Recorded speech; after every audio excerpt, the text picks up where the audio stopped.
តើអ្នកមានអារម្មណ៍ដូចម្ដេចបើសិនជាអ្នកត្រូវនៅដោយម្នាក់ឯងឬក៏ឆ្ងាយពីអ្នកដទៃឬក៏ឆ្ងាយពីបងប្អូនក្រុមគ្រួសារតើអ្នកមានអារម្មណ៍យ៉ាងម៉េចដែរនៅពេលគេងនៅពេលញ៉ាំពេលពិបាកចិត្តពេលអបសក់ធុញថប់នៅពេលយប់តើអ្នកមានអារម្មណ៍ដូចជាខ្ញុំដែរ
អត់ស្វែងរកផ្លូវមួយដើម្បីអនាគត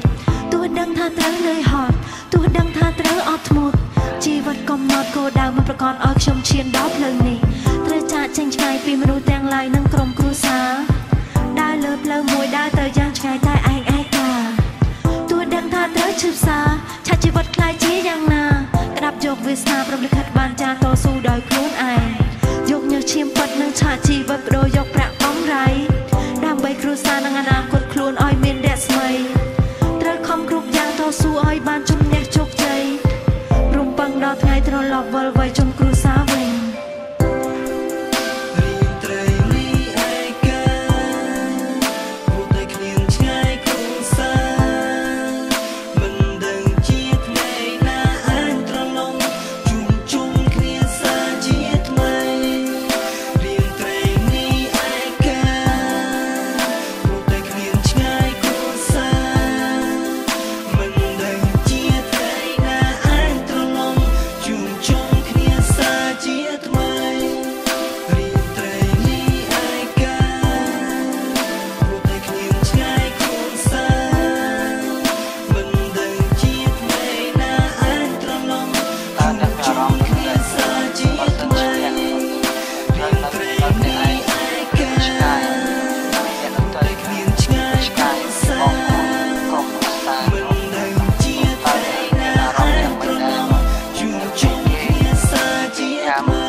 ចិត្ត